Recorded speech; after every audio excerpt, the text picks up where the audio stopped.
And go live.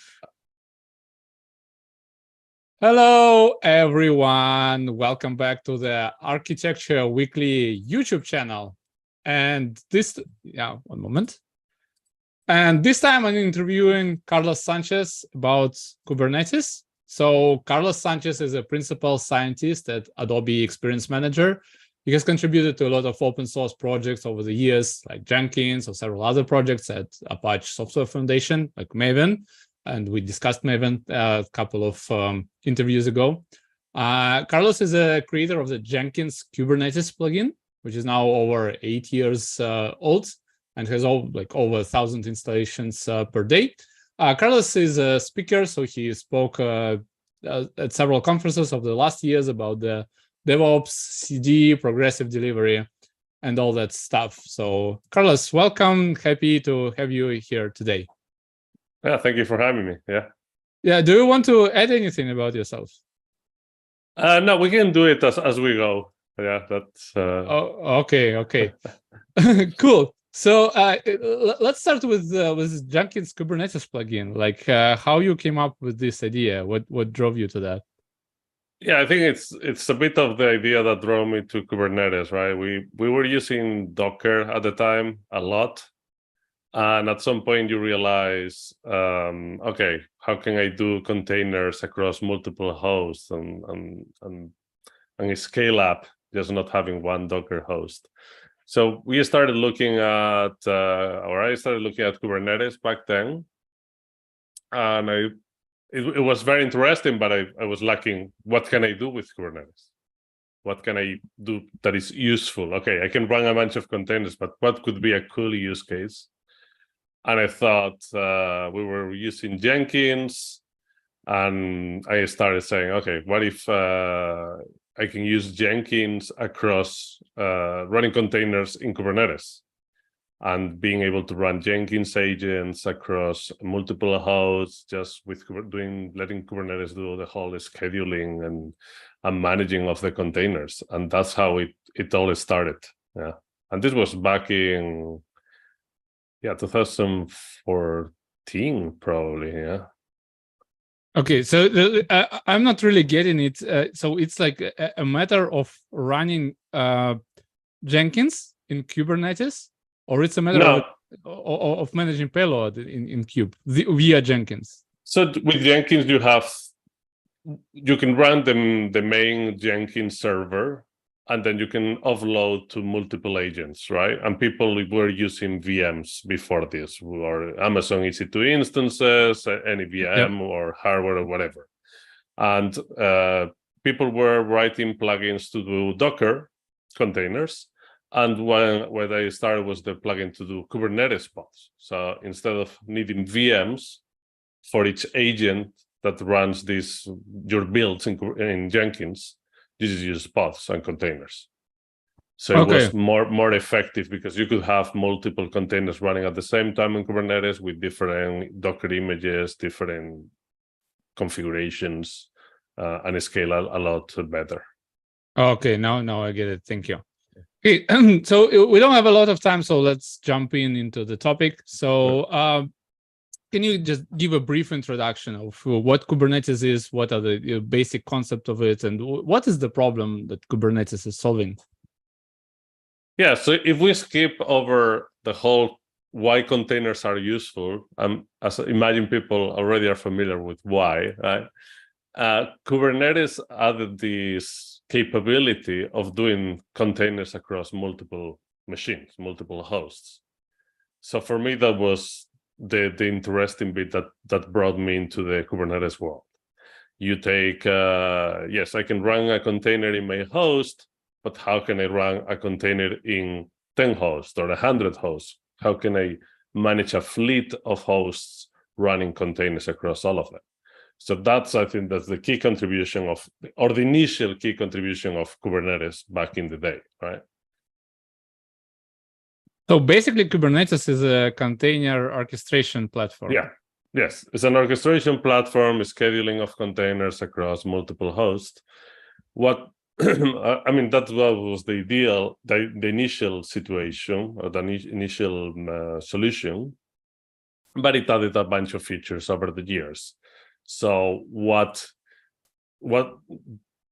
solves today is, okay, now I run containers across multiple hosts. How do I get them to talk to each other? How do I get traffic from the internet or from outside my Kubernetes cluster to talk to my containers inside Kubernetes? So it keeps adding all these layers on top of just purely running containers that are useful to running containers at scale. So it adds the security aspects there, right? So isolating Also, the performance, routing capabilities, all of that stuff. Yeah, it's not great for multi-tenant workloads. There's some isolation in terms of networking. There's no isolation in terms of, you can limit how much CPU each container has, how much memory each container has, so they don't run off or exhaust all your resources. But it's not like isolating in the sense, it's just when you run multiple containers in one host with Kubernetes or not, these containers are running on the same kernel. So you don't have the same guarantees of multi-tenancy that when you run two VMs. And there's projects built on Kubernetes that are trying also to solve that, like Kata containers and others that are allowing you to run VMs as if they were containers inside Kubernetes. So it's a lot of layers on this onion. but yeah, basically Kubernetes, you tell Kubernetes, here, run this container for me. Kubernetes is going to find a host in the pool of hosts that you have, on the pool of nodes. And it's going to say, okay, this machine has enough resources to run this container. I'm going to run it here. And it's going to connect it to all the other containers running on the whole cluster. There's obviously ways to do network policies and isolation at the networking layer, and what can talk to what and what can go out to the internet and what not. And once you have and this would be the scheduling part, the orchestration and scheduling part. Then on top of that, you have how do I get to that container, right? All the networking bits. Okay, when you talk about scheduling containers, does it mean that the container is just running on the host for some particular time, or it's just a term that describes like deploying a container to a pod or to a host? Yes, so I guess we should introduce the concept of a Kubernetes pod, right? So Kubernetes has this concept called a pod, which is a group of containers that run together. So when I say I run a container, and actually in Kubernetes you run a pod that may have one or more containers. Like different containers? Yes. Okay. You can have multiple containers in one pod. This has its use cases. Imagine, I don't know, simple case, you want to run a web server and a database or something like that. Okay. You could run them together if you wanted on the same machine. So you say to Kubernetes, so here's the container for the web application, here's the container for the database, okay? And like we're having them together, and we call this a pod. A pod, yes. Okay. The characteristic of a pod is it always runs all these containers together. Okay. In one machine. Yeah. Okay. And there's a bunch of configuration and a bunch of features that apply at the pod level. So it's a group of containers that is very well defined, and what can you do with a pod and what not. What are operations which are available to pods? Operations in the sense, so when you say Kubernetes, okay, here is a pod, right? Kubernetes is going to find a host to put it the pod. There's another concept on top of a pod. So Kubernetes has a bunch of concepts called resources or resource definitions. Okay. But probably the most important one is a deployment. So Okay. deployment is a definition of pods. And when you say Kubernetes here, there's a deployment, it means you can have one or more pods that are the same. Okay. So pods of the same type. Pods that are exactly the same, Okay. but the deployment is always going to guarantee that the number of pods is consistent. Okay. So at the deployment level, you can say, I always want to have 10 pods like this. Okay. And Kubernetes is going to always check that there's 10 pods running.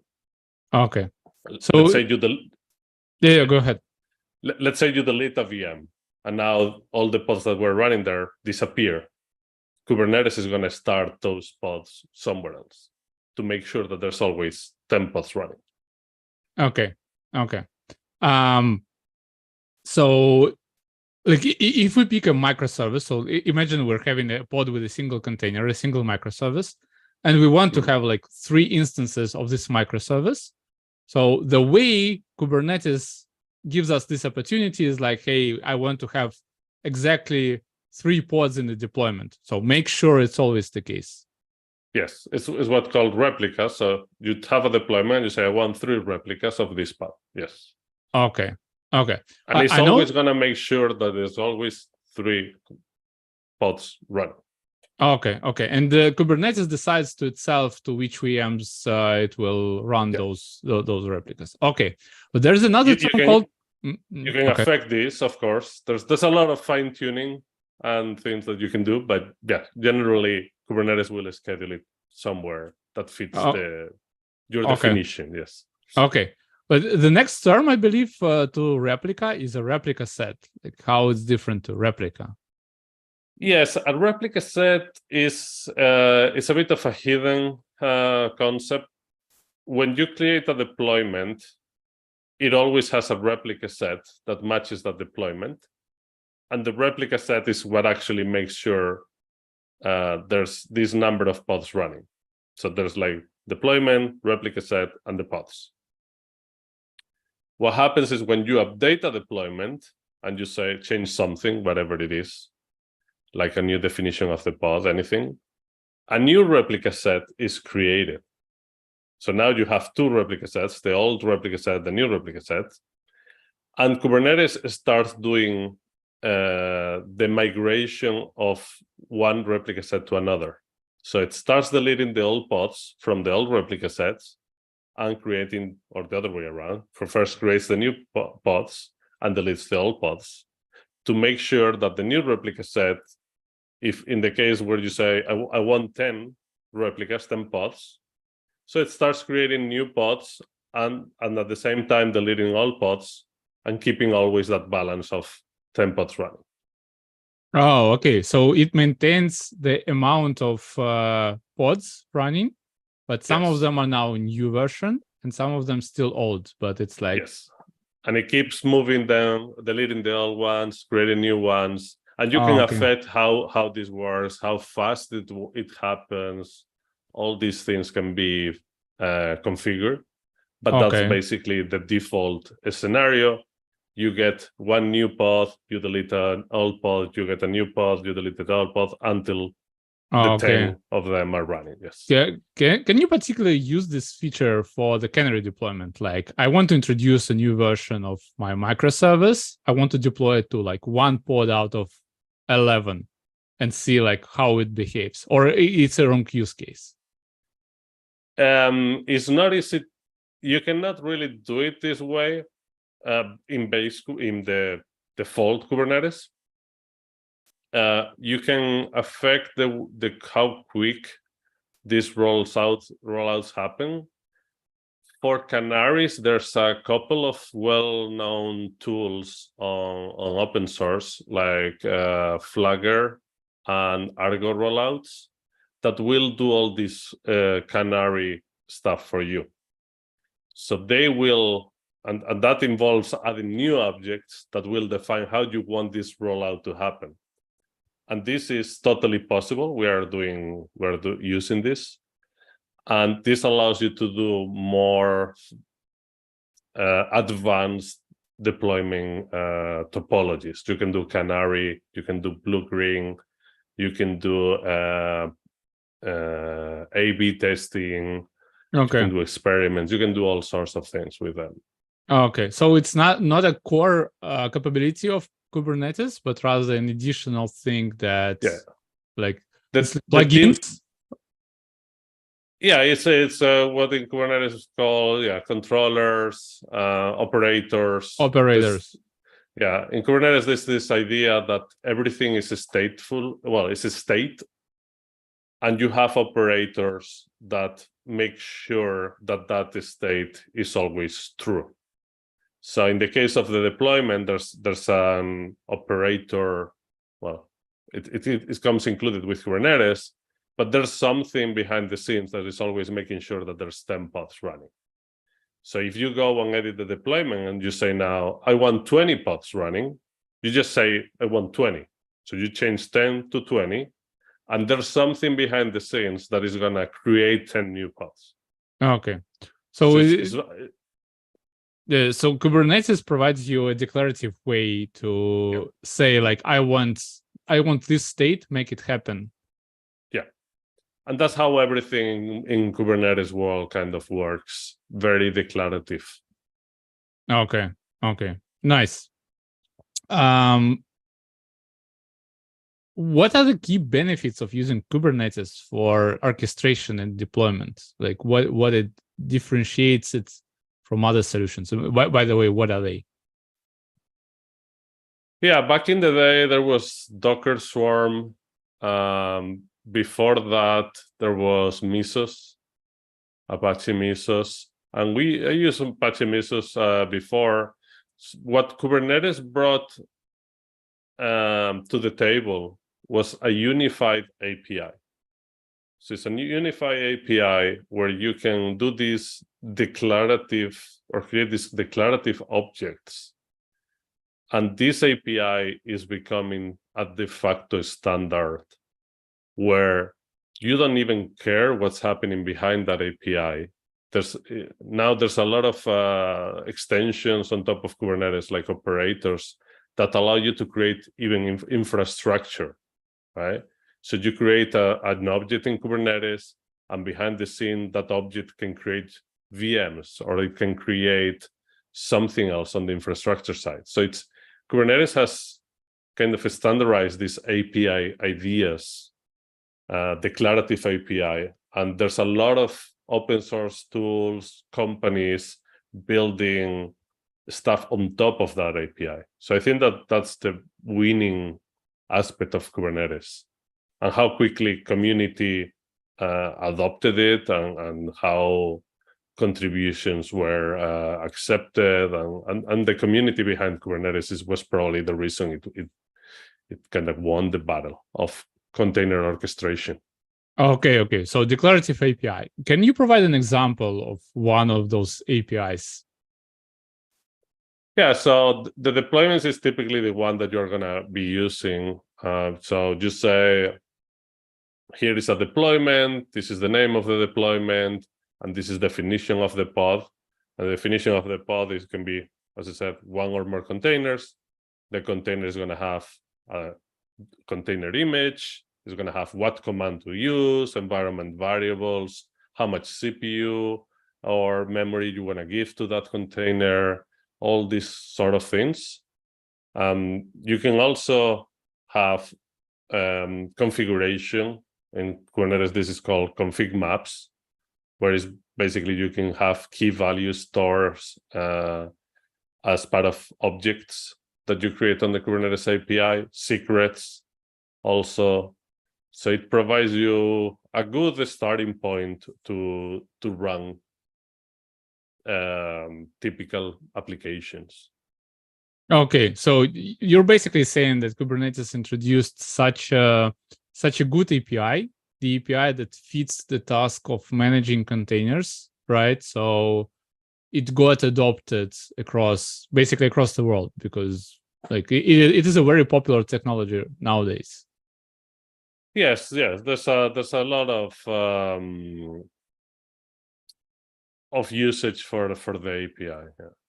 And it's very extensible, and people are creating extensions all the time. Okay, cool. I got this. Let's talk about load balancing. So how Kubernetes handle scaling load balancing for applications. So I already got that it maintains the number of containers, right? But it's like it's not always that we want to have like precisely 7 or precisely 10. We want to adjust the load, to adjust the number to changing the load. So how Kubernetes does that? So Kubernetes has the concept of autoscalers, and included with Kubernetes, you have vertical pod autoscaler, VPA, and horizontal pod autoscaler, HPA. These would be the basic ones, right?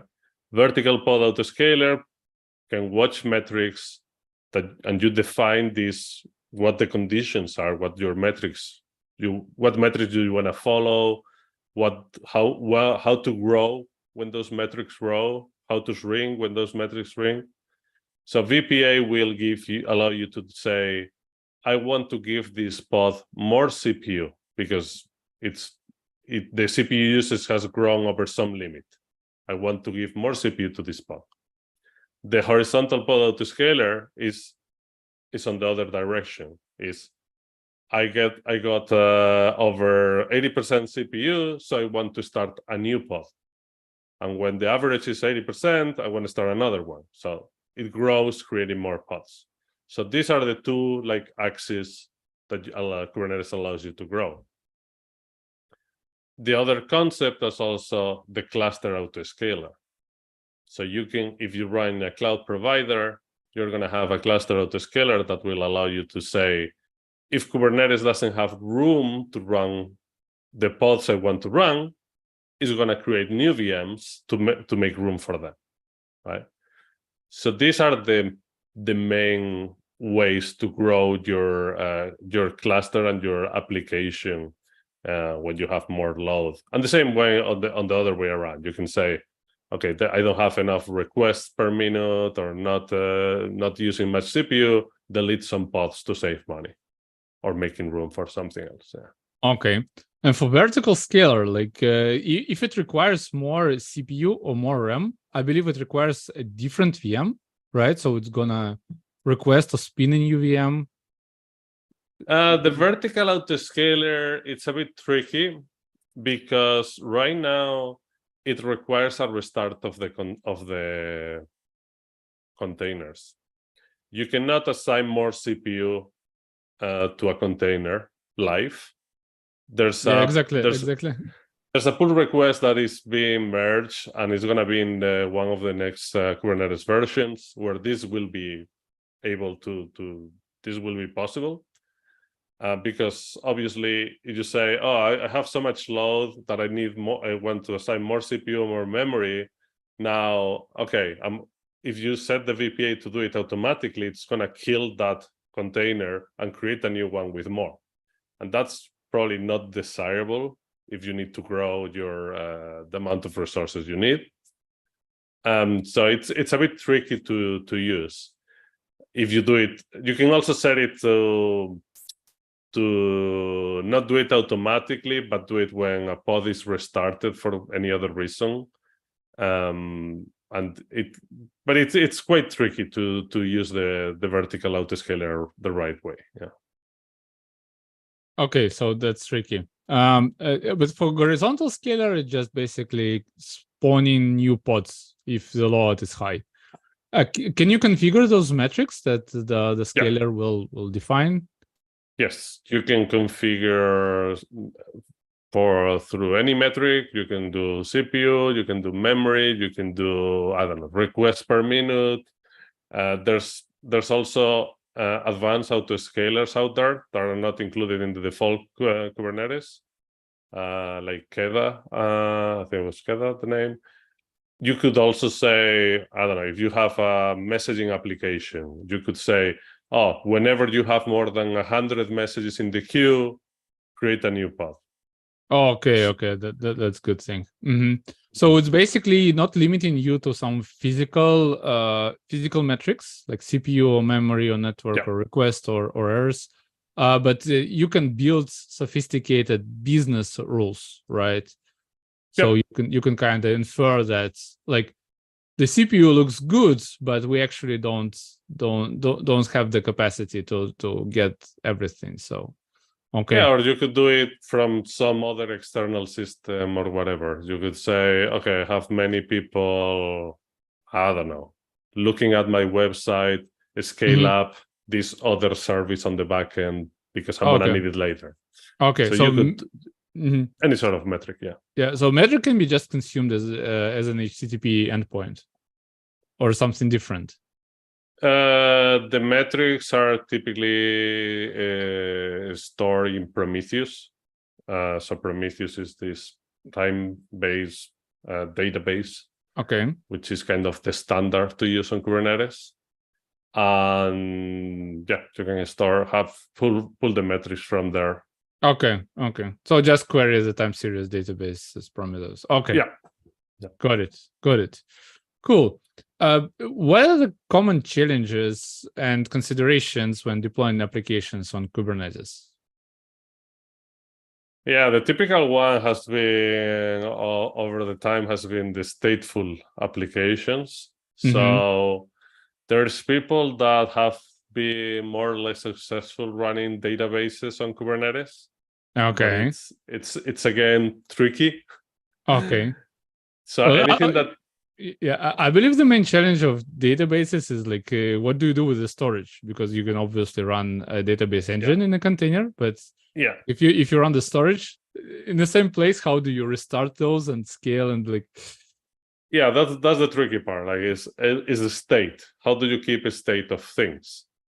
Because Kubernetes allows you to attach volumes to a pod, to a container, right? You can go and say, start this container, attach this disk that I have, 1 terabyte disk or whatever, to this container.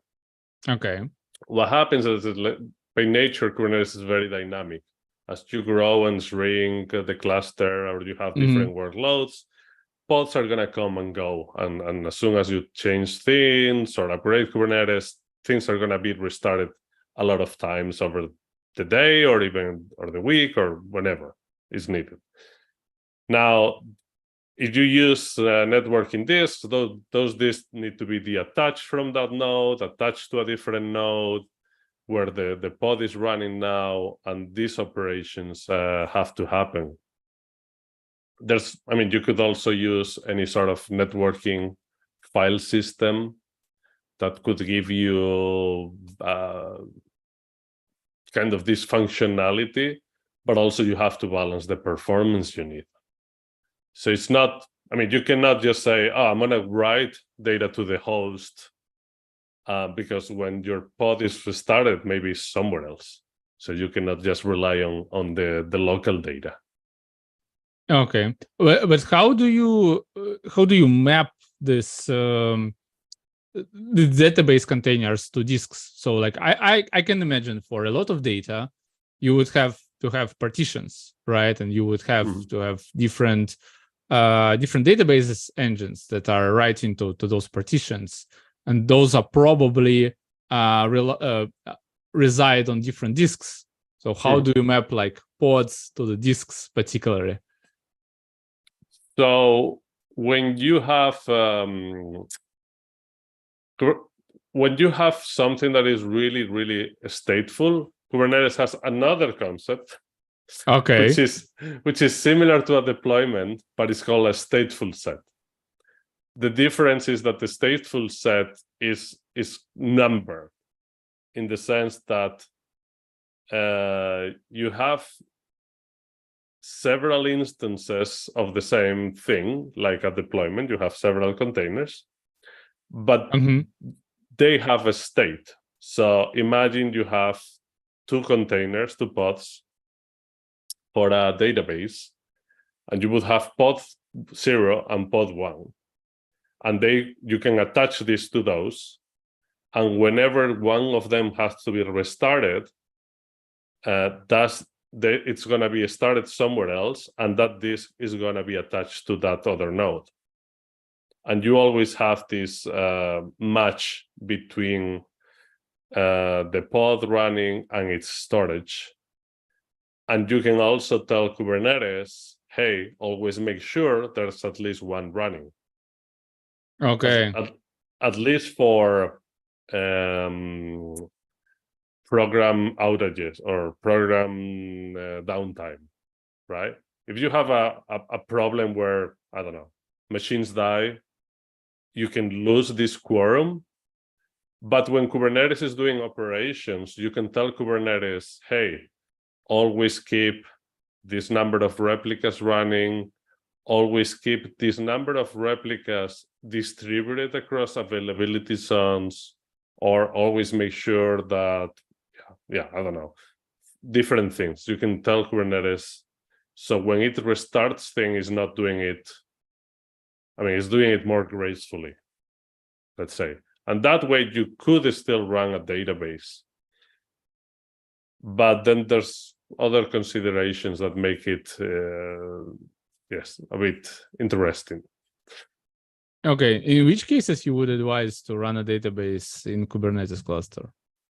I wouldn't advise it. Okay, why? In general, it's too much hassle. I think it's too much hassle if you run it on the cloud, just use whatever cloud provided database you have and be done with it. Okay, so it's just like go with RDS.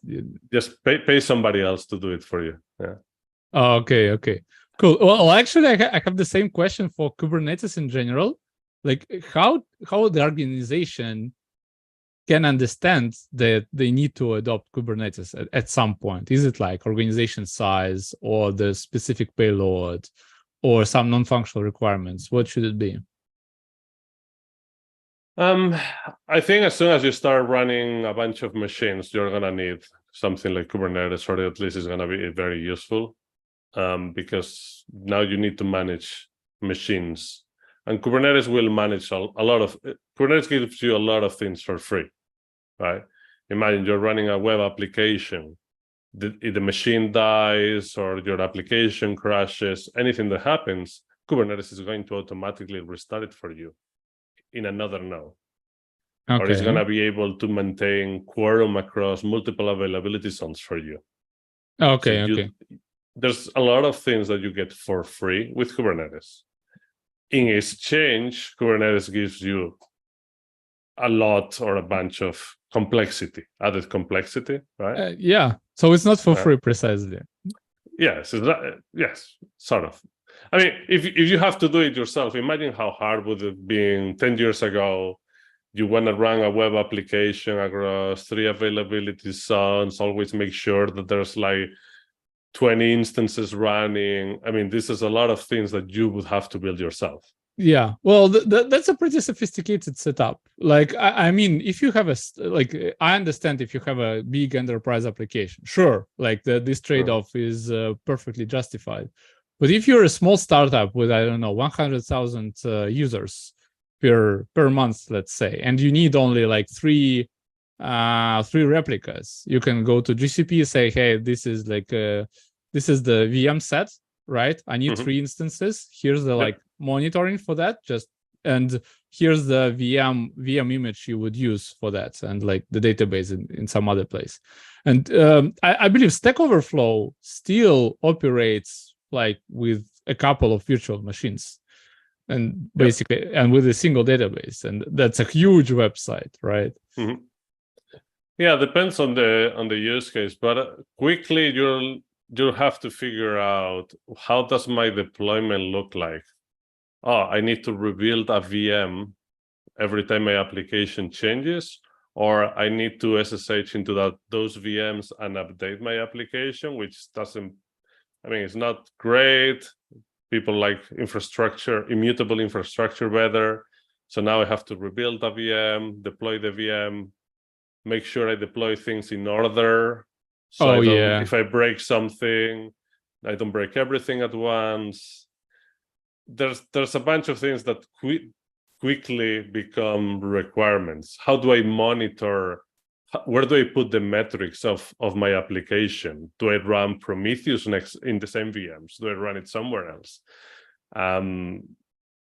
Where do I run the builds for this? So I think even a small company has a lot of stuff that needs to be run somewhere. I wouldn't say, hey, go and build your own Kubernetes cluster and do it yourself and everything. I mean, every major cloud provider now, every cloud provider, major and minor, has a Kubernetes offering. So I think you should go and just use whatever they give you. Now this is becoming even easier. Google has these autopilot clusters where you don't even have to worry about nodes. You just say, it's basically the Kubernetes API. You just say, run this for me, and you only pay for what you run. You don't care if the nodes are not doing anything or whatever. So you need just the container and the Helm chart, and you're free to go. Yeah, not even a Helm chart or anything. You just create the deployment. I mean, Helm would be something else on top to be able to package things together. But you can just say, run this deployment for me. So the same case where you say, oh, they just need 3 VMs. Okay, you can just easily say, I want a deployment with 3 pods. And you tell Google, Kubernetes Engine, or AKS or EKS, run this for me, and that's it. You don't have to worry about all the other infrastructure bits. Okay. Is it expensive?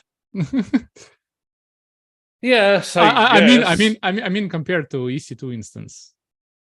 Yeah, I don't know exactly how is the pricing now. It's been a while since I don't have to pay a bill for those, but it's obviously they started offering for free back in the day. I think now there's a charge for the added API or control plane on top. But at the beginning, it was all free. You would just pay for the VMs. Okay. But I mean, I'm not. If you only need to run containers, and you can go away with Lambdas or Cloud Run or the Azure functions or something, sure, go for it. The only thing you have to watch for is the price. Yeah, exactly. Yeah, price is an important consideration indeed. Yeah. Okay, you touched the topic of monitoring. What does Kubernetes expect from the container so it can monitor it properly? Yeah. So typically, you would expose Prometheus metrics on your application, on your container. And configure Prometheus to scrape those, and then you would get metrics. And the other thing that Kubernetes does also for free is the ability of checking if your pod is alive and it's responding. So you can have what's called the health probes. And this is important because a lot of people get it wrong at the beginning. So you have liveness and readiness probes in Kubernetes.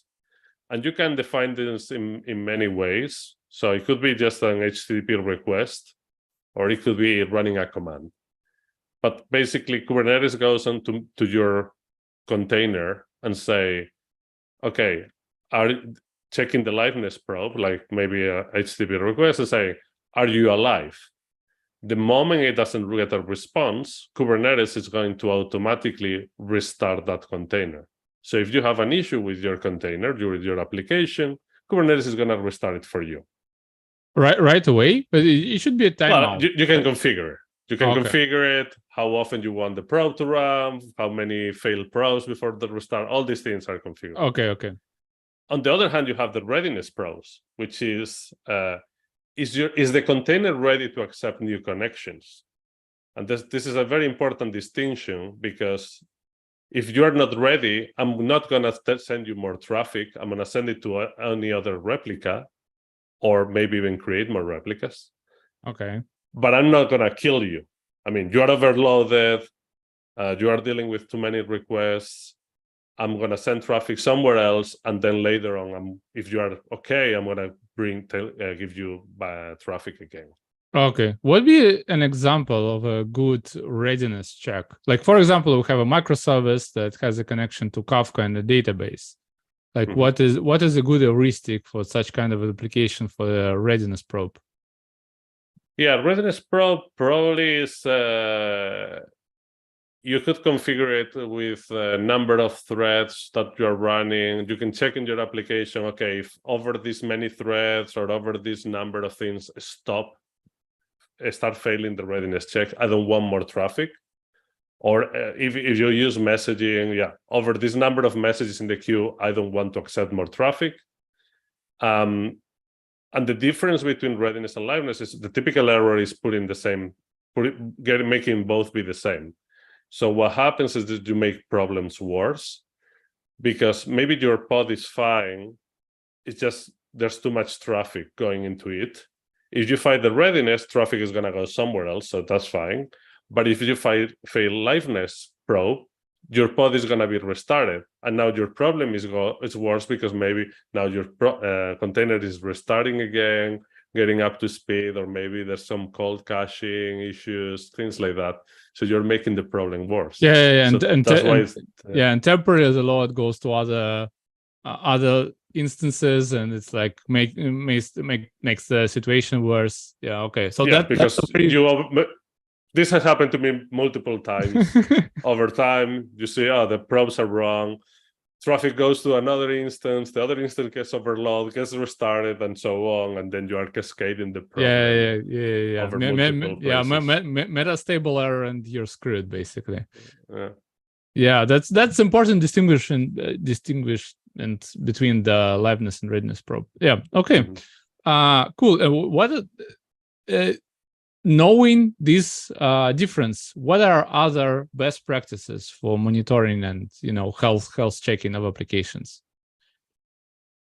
Yeah, I think so. The horizontal pod autoscaler is pretty cool in the sense that you don't have to worry anymore about how many instances do I need. You just have to tune it right, and right it's the key word, right?